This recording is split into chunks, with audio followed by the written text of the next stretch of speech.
"You've got 30 minutes to leave," that's the first thing she said to me. No hello, no howdy, just a full-blown eviction notice like she was auditioning for Judge Judy. Why? Because my cabin didn't match her grand vision of a perfectly bland neighborhood. One minute I'm fixing a fence, the next I've got an HOA president declaring war like she owns the mountain. She thought I'd back down quietly. Spoiler, if you've ever dealt with HOA nonsense, you're gonna feel this one. Drop your state in the comments if your HOA's ever gone full dictator. This story's got pettiness, revenge, and one hell of a twist. I was having a perfect Tuesday morning in October, fixing the wooden fence around my 3-bedroom log cabin in the Colorado mountains. The crisp air carried the scent of pine trees, and I could hear the distant sound of a creek running behind my property. This cabin had been my sanctuary for 3 years, since leaving the military, inherited from my grandfather who built it back in 1987. I was just hammering in a loose board when I heard the unmistakable sound of a luxury car pulling into my gravel driveway, followed by voices that didn't sound particularly friendly. At exactly 9:30 a.m., a gleaming black Mercedes SUV stopped in front of my gate, and out stepped what looked like a scene from a crime drama. First came a woman in her late 30s, wearing an expensive suit and oversized sunglasses, followed by 2 men in black vests who looked like they were about to raid a drug cartel. The woman carried a clipboard and walked with the kind of confidence that comes from never being told no in her entire life. She surveyed my property like a general inspecting enemy territory, and I could see neighbors starting to peek out of their windows. Some were even pulling out their phones to record what was clearly about to become neighborhood drama. "Mr. Reeves," she announced in a voice that could freeze hell over, "I am Lana Prescott, president of the Pinewood Estates Homeowners Association. This cabin has become a serious detriment to our community's property values and overall aesthetic standards." I set down my hammer and walked over to the fence, genuinely confused about what this Hollywood production was supposed to accomplish. "Good morning to you too," I replied, trying to keep things civil. "But I think there's been some misunderstanding. This is private property and it's not part of any HOA jurisdiction." Her laugh was the kind you'd hear from a villain in a movie, cold, condescending, and designed to make you feel like an idiot. "Honey, paperwork is just paperwork. I represent 47 families in this community and we all agree that this eyesore needs to disappear." What happened next still amazes me to this day. Lana looked at her expensive Rolex watch and delivered an ultimatum that would have been laughable if she wasn't completely serious about it. "You have exactly 30 minutes to pack whatever essential items you can carry and vacate these premises immediately." The 2 security guards moved to block my cabin's front door as if I was some kind of dangerous criminal. 30 minutes? I asked, making sure I heard correctly. "Lady, you can't just show up on someone's private property and demand they leave. That's not how property rights work in America." But Lana wasn't interested in legal technicalities or basic human decency. She pointed at my cabin like it was a festering wound on the landscape and declared, "This structure violates our community standards, attracts undesirable elements, and frankly makes our entire neighborhood look like a trailer park." I pulled out my property deed from my back pocket. Yes, I actually keep copies on me because I'd learned to be prepared for anything during my military service. "Ma'am, this land has been in my family since 1987. It's completely outside your HOA boundaries and I have every legal right to be here." But Lana just smirked and shook her head like I was a child who didn't understand how the adult world worked. "Colton, you clearly don't comprehend the reality of your situation. Legalities aside, this community will not tolerate having its property values destroyed by one stubborn individual." She gestured toward the neighbors who were now openly watching our confrontation, some recording everything on their phones. "These people have invested their life savings in their homes, and your little cabin experiment is costing them thousands of dollars in decreased equity." The whole time this was happening, I noticed my security camera mounted under the cabin's eave was capturing everything. Lana noticed it too, and for just a moment I saw a flicker of uncertainty cross her face, but she quickly recovered and doubled down on her intimidation tactics. "Cameras won't change the reality of your situation," she said, though her voice had lost some of its earlier confidence. "You have 47 neighbors who want you gone, and we have ways of making that happen with or without your cooperation." The threat hung in the air like smoke from a forest fire. "If you choose to be difficult about this, we'll be forced to pursue other methods of resolution. Trust me, you don't want this to escalate beyond a simple, voluntary relocation." I felt something shift inside me at that moment. Not anger, exactly, but the kind of cold, tactical thinking that military training had drilled into me. This wasn't just about property rights anymore. This was about someone trying to bully me off land that my grandfather had sweated and bled to build a life on. Other methods? I asked, keeping my voice level and calm. What exactly are you threatening, Miss Prescott? But Lana was already walking back toward her Mercedes, her designer heels clicking on my gravel like castanets. 48 hours to reconsider your position, Colton. After that, we handle this situation differently. She paused at her car door and delivered what she thought was her knockout punch. You have no idea who you're dealing with, or what resources we have at our disposal. As I watched that black Mercedes disappear down the mountain road, I reached up and adjusted the angle of my security camera to make sure it had captured every word of our conversation. The neighbors were still watching, probably wondering if they'd just witnessed the beginning of a war or the end of my peaceful mountain life. I looked at my cabin, my grandfather's cabin, with its weathered logs and hand-built stone chimney, and made a decision that would change everything. Actually, lady, I said to the empty driveway, you have no idea who you're dealing with.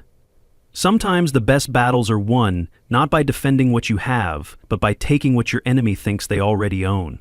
Little did Lana Prescott know that she had just picked a fight with someone who understood that lesson perfectly. The next morning, I woke up to what looked like a crime scene investigation happening on my front door. 3 fake citations were slapped on my door like they'd caught me cooking meth instead of fixing a porch. I had to laugh as I peeled them off and carried them inside. If Lana wanted to play games with paperwork, I could play too. I started what I called my wall of shame by taping each citation to the inside of my cabin, figuring they'd make great conversation pieces when this whole mess was over. As I stared at those ridiculous violations, I could hear my grandfather's voice echoing from 20 years ago. Paper bullies are just termites in suits, Colton. They'll gnaw at your foundation with documents until you forget you're standing on solid ground.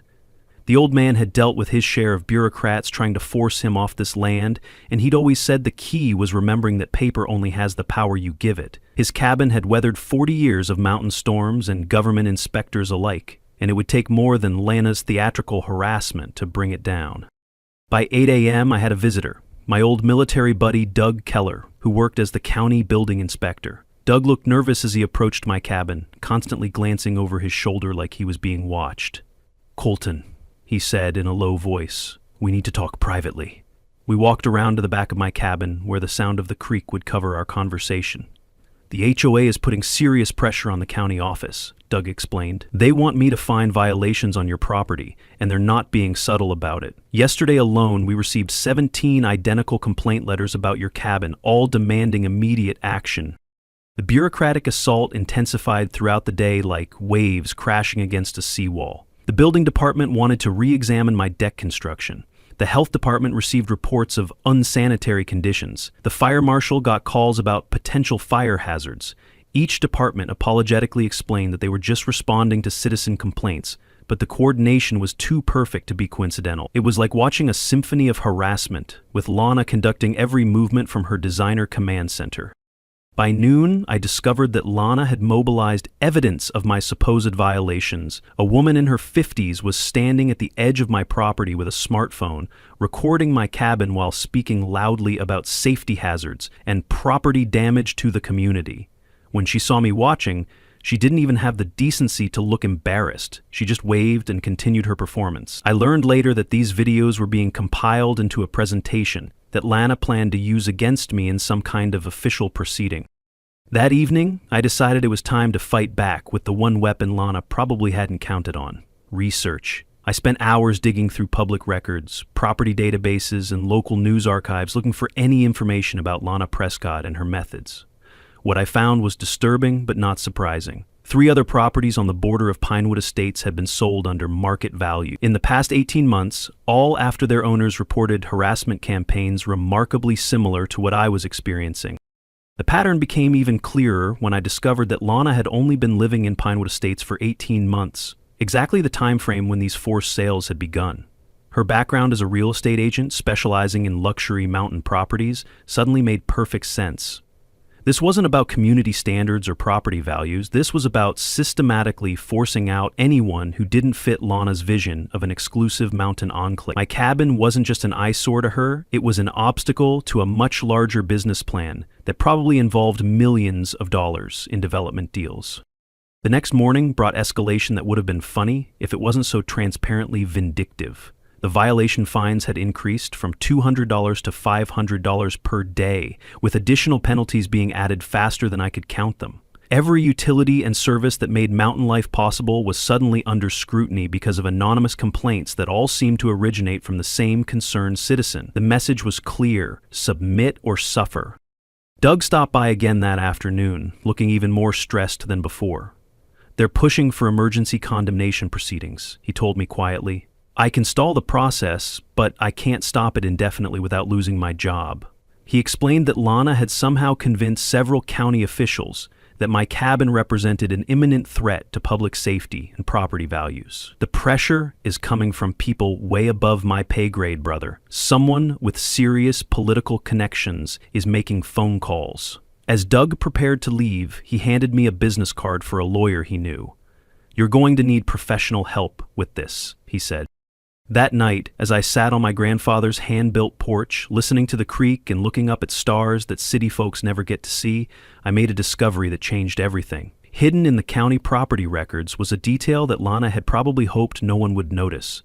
She didn't actually own the mansion she was living in. The property was owned by something called Mountain Vista Development LLC, and Lana was listed as a long-term lease tenant. Even more interesting, Mountain Vista Development LLC had recently listed 5 properties in the Pinewood Estates area for sale, all with development potential noted in their descriptions. The woman trying to destroy my home didn't even own her own. The phone call that changed everything came at 7 a.m. on Thursday morning, from someone I'd never expected to hear from. "Mr. Reeves, this is a former resident who used to live on Pine Ridge Road, about half a mile from your cabin." Her voice was shaky but determined, like someone who had been wrestling with a difficult decision for months. "I heard about what's happening to you with that HOA woman, and I think you need to know what she did to me and my husband last spring." This woman's story was like listening to a recording of my own experience, except her version had ended with her family losing their home of 15 years. The former resident painted a picture of systematic harassment that made my current situation look like a gentle warm-up act. "It started with the same violations you're probably getting," she explained, her voice breaking slightly. "Noise complaints, property maintenance issues, violations that didn't exist until Lana decided she wanted our land." But I could hear something deeper in her voice, the kind of pain that comes from losing more than just property. "The worst part wasn't the bureaucracy," she continued. "It was watching my husband stand in our empty living room the day we had to leave, running his hand along the door frame he'd installed with his own hands 30 years ago. 43 years of marriage, and I'd never seen him cry until that moment. The psychological warfare had been relentless, with daily confrontations and social isolation that eventually broke their will to fight. She turned our neighbors against us, telling them we were bringing down property values and attracting undesirable elements to the area. People we'd shared Christmas cookies with for decades suddenly wouldn't make eye contact. The woman's voice grew stronger as she continued, anger replacing sadness. Our granddaughter asked why we had to move, and I couldn't explain to a 6-year-old that sometimes bad people win because good people get too tired to fight. The most damaging revelation was how Lana had manipulated the legal system to force the family's sale. She had connections with someone in the county assessor's office who suddenly discovered that our property taxes had been miscalculated for the past 5 years, she continued. Overnight, we owed $37,000 in back taxes and penalties. Our options were immediate payment or foreclosure within 60 days. They had been forced to sell their property for 60% of its actual value to a buyer who turned out to be another shell company connected to Mountain Vista Development. 3 weeks after we moved out, they started construction on luxury vacation rentals that are now renting for $800 per night. The former resident had kept meticulous records of everything, including recordings of Lana's threats and copies of all the fabricated violations. "I've been waiting for someone to fight back against her," she said. "When I heard she was targeting you, I knew I had to speak up. This woman is destroying people's lives for profit, and someone needs to stop her." She agreed to meet me that afternoon to share her evidence, warning me that Lana's methods had become more sophisticated and ruthless since her case. "She's learned from each family she's forced out. Whatever she's planning for you, it's going to be worse than what she did to us." Armed with this information, I began investigating the full scope of Lana's operation. What I discovered wasn't just a scheme, it was a pipeline. Harassment in, resort profits out. Mountain Vista Development LLC was connected to a larger company that specialized in converting rural mountain communities into luxury resort destinations. The business model was elegantly simple. Identify properties with development potential, systematically harass current owners into selling below market value, then redevelop the land for maximum profit. My cabin wasn't just an obstacle to Lana's plans. It was sitting on what developers considered prime real estate for a $50 million luxury resort project. The harassment campaign against me intensified dramatically once Lana realized I wasn't going to fold as easily as her previous targets. That Thursday night, pickup trucks began circling my property every few hours, shining bright spotlights through my windows and revving their engines loud enough to wake the dead. The psychological warfare was obvious and amateur, but effective enough to keep me awake and on edge. When I called the sheriff's department, they dutifully took my report, but explained that driving on public roads wasn't illegal, even if the timing seemed suspiciously coordinated. Doug visited me again on Friday morning with news that confirmed my worst fears about how deep this conspiracy went. Emergency HOA meeting tonight, he told me. They're voting to declare your cabin a public safety threat that requires immediate action. The meeting was being framed as a community response to escalating safety concerns, but Doug had seen the agenda and knew it was really about giving Lana official justification for whatever she planned to do next. She's got backing from people with serious political connections, Colton. The county commissioners are getting pressure from someone who writes big campaign checks. That afternoon, I made the decision that would ultimately save my home and destroy Lana's entire operation. Instead of just defending my property, I was going to go on the offensive and beat her at her own game. I started by calling every real estate agent in the county to inquire about properties for sale in and around Pinewood Estates. I'm looking for investment opportunities, I explained. Quick closing, cash purchases, development potential preferred. What I learned during those calls was that several properties were quietly being offered for sale by owners who were tired of dealing with HOA harassment and wanted out before things got worse.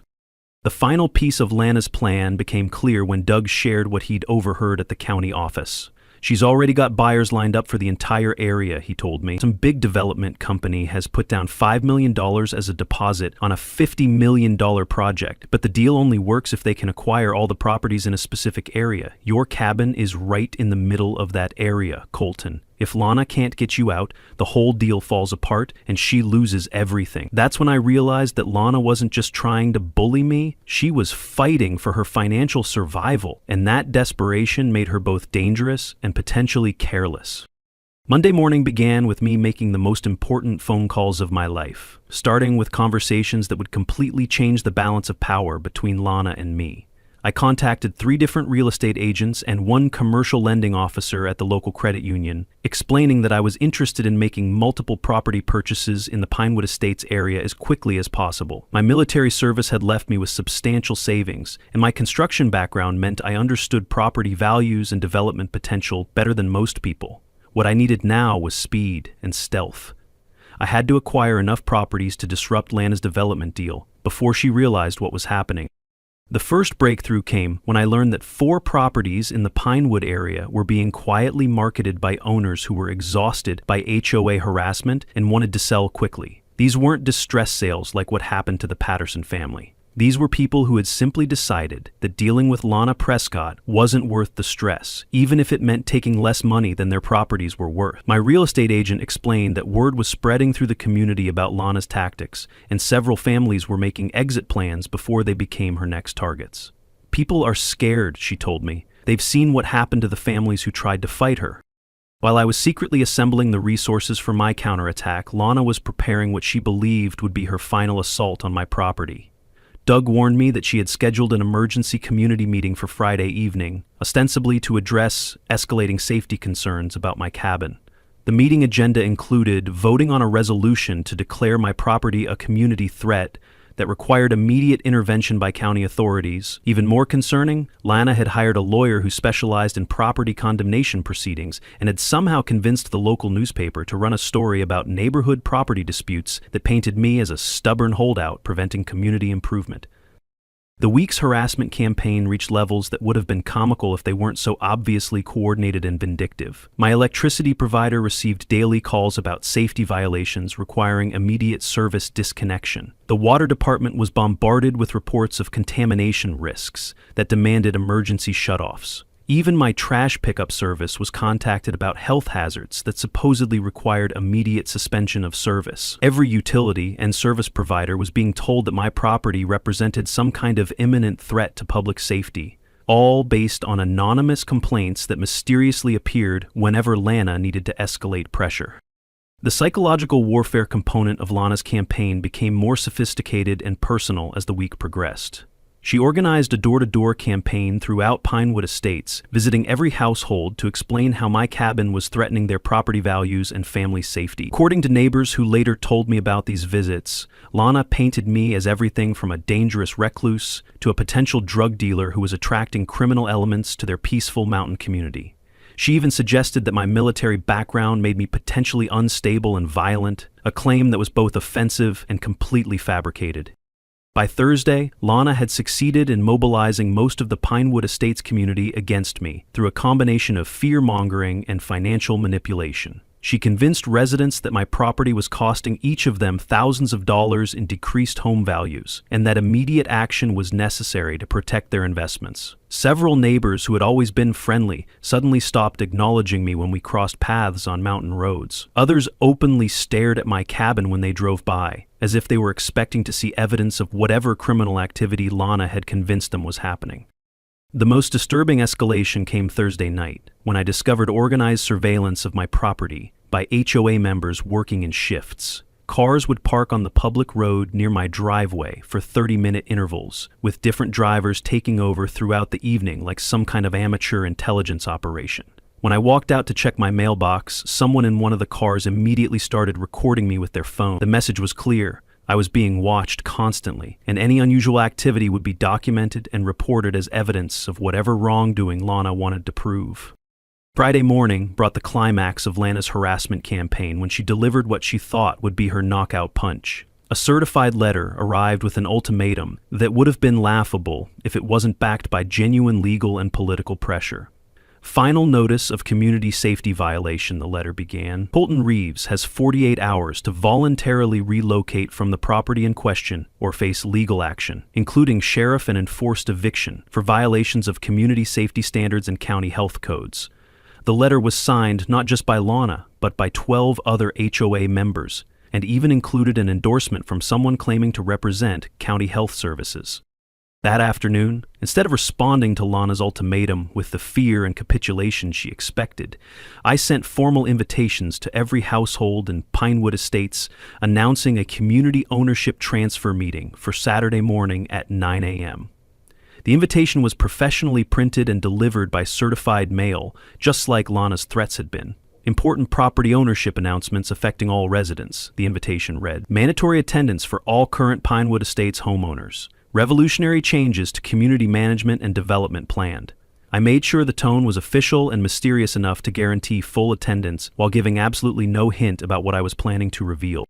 The beauty of my plan was that Lana had no way of knowing what I was preparing, because she had systematically isolated me from the community and underestimated my resources and capabilities.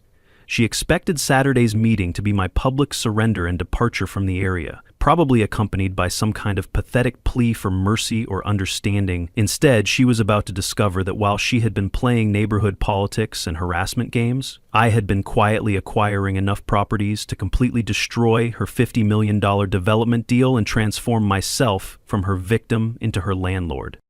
Saturday morning at 9 a.m. sharp, every single household in Pinewood Estates gathered in the community clubhouse for what they thought would be my public humiliation and departure. Lana sat in the front row, wearing another expensive suit, looking like a prosecutor about to deliver a closing argument. Several people had brought phones to record what they expected would be my surrender speech.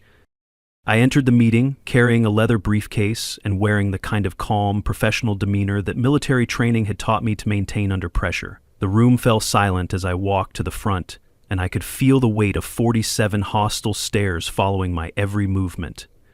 "Good morning, everyone," I began, setting my briefcase on the table and looking directly at Lana. "Thank you all for coming to this important community meeting. Before anyone discusses evictions or property violations, I have some ownership announcements that will affect every single household represented in this room."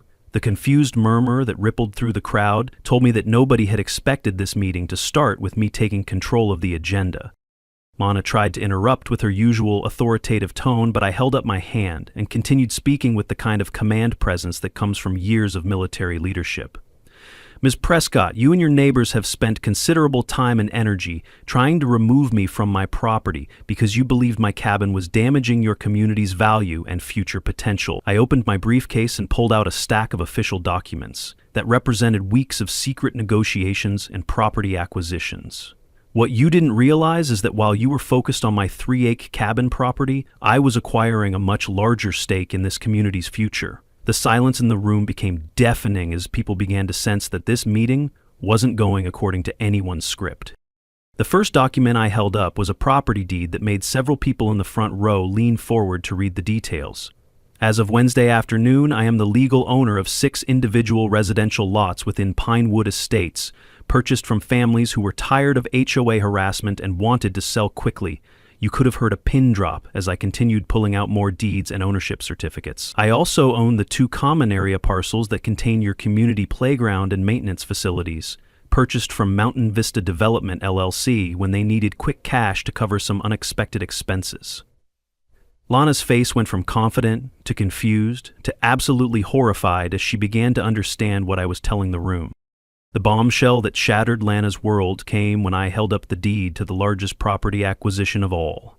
Most importantly, I now own the land underneath this clubhouse and the private road that provides access to 12 of your homes, including the property that contains Ms. Prescott's mansion.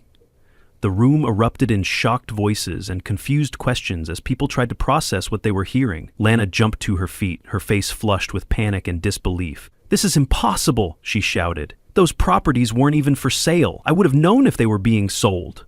But I calmly pulled out more documents that proved every single transaction had been completed, legally, and recorded with the county clerk's office.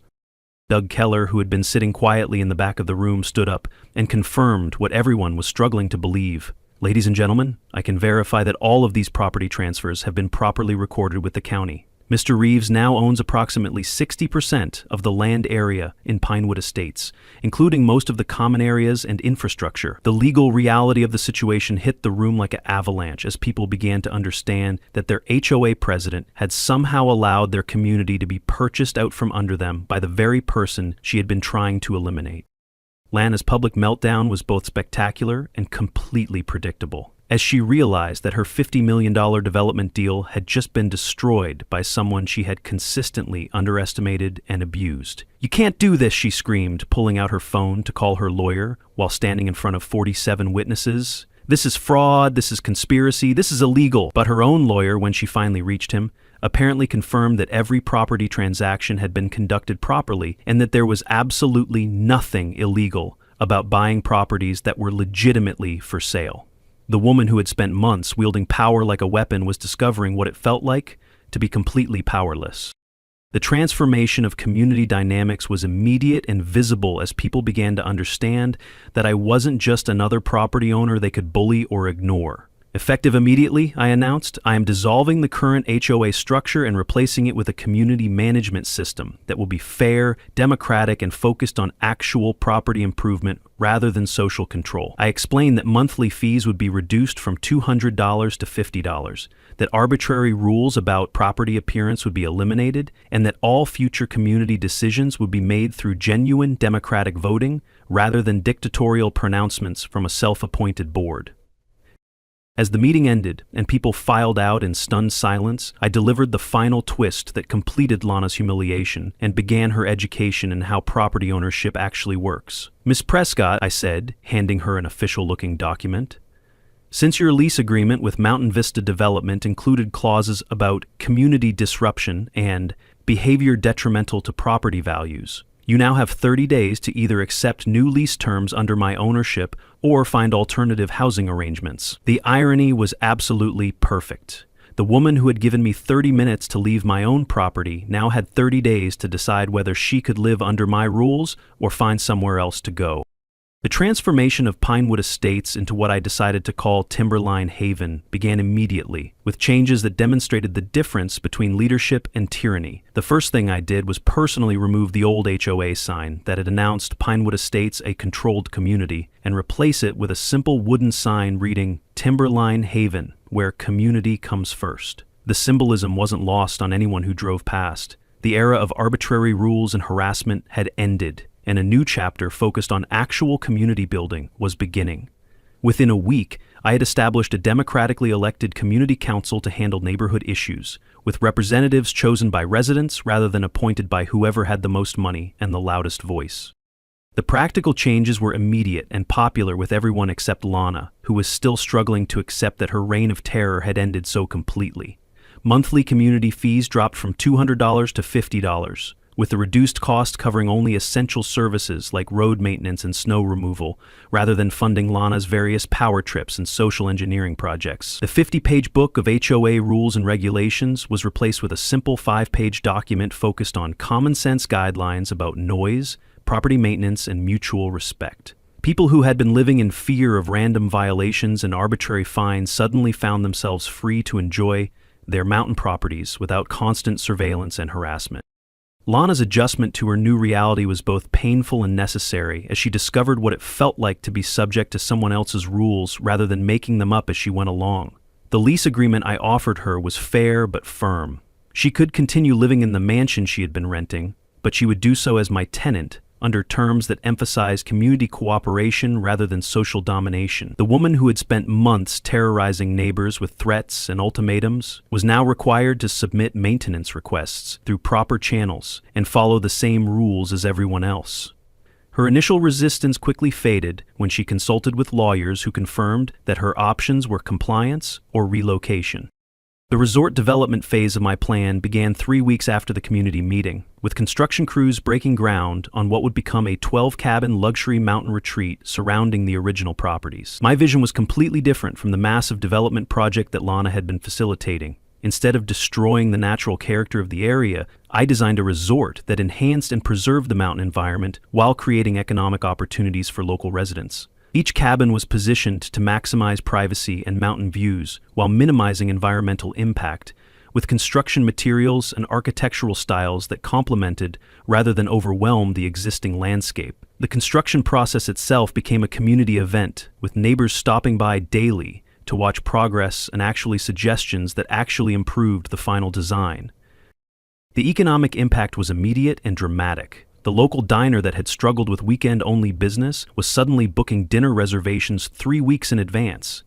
Mike's hardware store went from barely breaking even to hiring 2 additional employees just to handle resort construction and guest supply needs. By the end of the first month, we had created 25 full-time construction jobs and generated over $400,000 in local spending that rippled through the entire mountain economy. Even the gas station at the bottom of the mountain reported a 30% increase in business as construction workers and early resort guests discovered our hidden mountain community.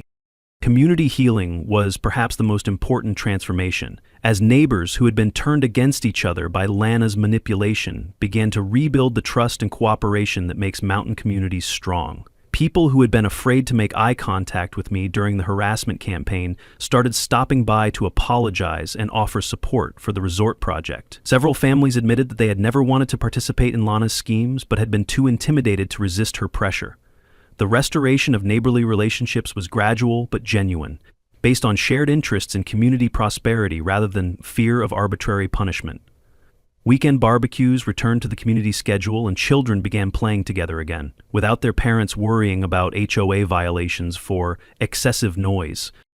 Lana's evolution from neighborhood tyrant to productive community member was probably the most surprising development of the entire transformation process.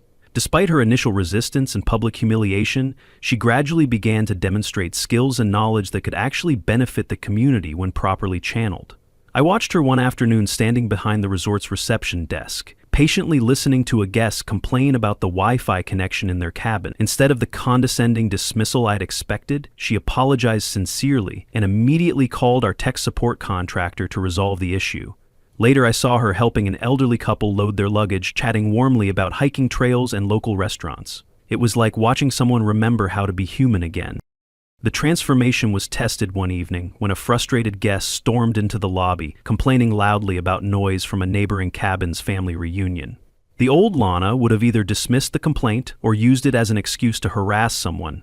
Instead, I watched her calmly mediate between the families, finding a solution that let the reunion continue while ensuring other guests could enjoy their peaceful mountain retreat. When she walked past me afterward, she just nodded slightly. No dramatic apology or explanation needed. Actions were speaking louder than words ever could. The incident taught me that people can change when they're given purpose instead of just power, and responsibility instead of just authority. When I offered her a permanent position as resort manager, contingent on maintaining professional behavior and treating all residents with respect, she accepted with what appeared to be genuine gratitude for a second chance. "I know I don't deserve this opportunity," she said quietly, "but I promise you won't regret giving it to me." For the first time since our confrontation began, her voice carried humility instead of arrogance, and I could see that the experience had fundamentally changed how she viewed both power and people. The woman who had once demanded 30 minutes for me to leave was now asking for the chance to help build something lasting. The success of Timberline Haven Resort exceeded every projection and expectation, attracting guests from across the country who were looking for authentic mountain experiences rather than artificial luxury. Within 6 months, we were fully booked through the following year, with waiting lists for peak seasons and glowing reviews from guests who appreciated the combination of natural beauty and genuine hospitality. The economic multiplier effect transformed the entire region as word spread about a mountain destination that offered both luxury and authenticity. And the final validation came when a major hotel chain contacted me about franchising the concept in other mountain communities across the western United States. 8 months after Lana Prescott had given me 30 minutes to abandon my grandfather's cabin, I was sitting on that same cabin's porch, looking out over 12 luxury guest cabins scattered across the mountainside like jewels in a crown. The evening lights were beginning to twinkle in each cabin as families and couples settled in for another night in what had become Colorado's newest and most popular mountain retreat destination. Children's laughter echoed across the valley as they played in areas that had once been the source of neighborhood conflict, and the sound of contented conversation drifted from cabin porches where guests were sharing stories and watching the spectacular mountain sunset. The transformation was so complete that new guests often couldn't believe this peaceful paradise had once been the center of a bitter property dispute. The business success of Timberline Haven Resort had exceeded everyone's wildest projections, generating $2.3 million in first-year revenue and creating a sustainable economic engine that supported 65 local jobs. Our occupancy rate averaged 95% year-round, with peak seasons booked solid and a waiting list that stretched through the following summer. Travel magazines had featured us as Colorado's newest mountain gem, and we had received the State Tourism Board's award for Best New Mountain Resort just 6 months after opening. Guest reviews consistently praised not just the luxury accommodations and spectacular scenery, but the genuine sense of community and authentic mountain hospitality that made Timberline Haven different from corporate resort experiences. One review that particularly stuck with me read, "This isn't just a vacation rental, it's a reminder of what community should feel like." Property values throughout the area had increased by an average of 40%, vindicating everyone who had supported the resort project while completely demolishing Lana's original argument that my cabin would damage neighborhood equity. The families who had stood by me during the harassment campaign were now living in homes worth significantly more than they had ever imagined, while those who had initially supported Lana's schemes were grateful that her vision of massive development had been replaced with something that enhanced rather than destroyed their mountain lifestyle. The irony was not lost on anyone that the woman who had worried about property values had tried to prevent the very development that made everyone's properties more valuable. Real estate agents from Denver started calling the area Colorado's best-kept secret, and several national publications featured our community as an example of sustainable mountain development done right. Lana's transformation from community tyrant to productive resort manager had been one of the most unexpected and satisfying aspects of the entire story. Her skills in hospitality and guest relations, once perverted by power hunger and social control needs, proved genuinely valuable when focused on creating positive experiences for resort guests. She had earned back the respect of community members through consistent professional behavior and obvious commitment to making Timberline Haven successful. Guest reviews frequently mentioned her helpfulness and knowledge of the area, and several families had specifically requested to work with her during return visits. Watching her greet returning guests with genuine warmth instead of manufactured authority was like watching someone discover their true calling after years of being lost in the wrong profession. The personal redemption story reached its climax when Lana approached me one evening as I was reviewing expansion plans on the original cabin's porch.